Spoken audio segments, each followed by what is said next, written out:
Ladies and gentlemen, climate change is another challenge we simply cannot ignore. The planet is changing before our very eyes. Scientists predict shifting climate zones, the creation of drought-prone regions in North America and Asia, the erosion of ice sheets will cause rising sea levels, and there will be more violent storms and floods. I agree with Senator Khairul Azwan that we can no longer wait for our neighbours to the west to take decisive action on climate change.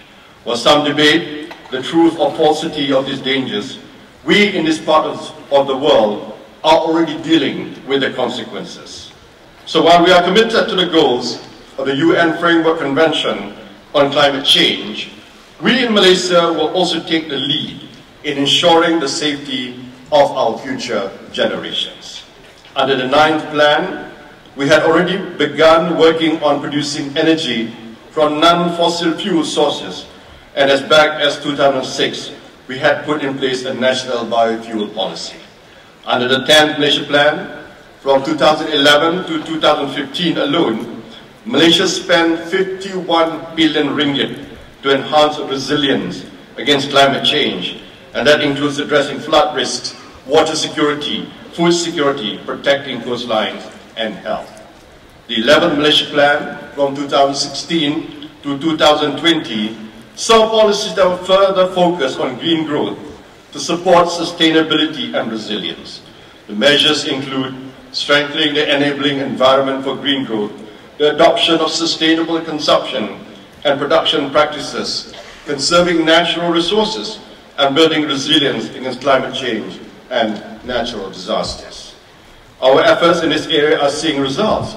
We voluntarily pledged that by 2020, we will reduce our emissions of carbon dioxide by 40% based on 2005 figure.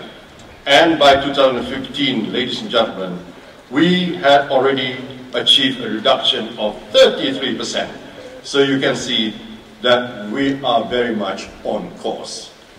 We are further determined to achieve a 45% reduction in emissions by 2030, and we aim to fully carbon neutral by 2050. Proof again of our commitment to our young people and generation to come. These, ladies and gentlemen, are real commitment. They're not cheap promises, like you will hear from some politicians who are promising less tolls and subsidised oil.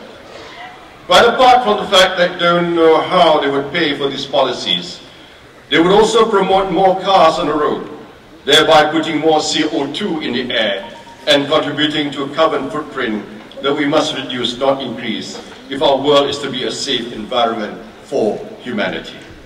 By contrast, I promise you that this government will never put short-term political advantage ahead of the national interests.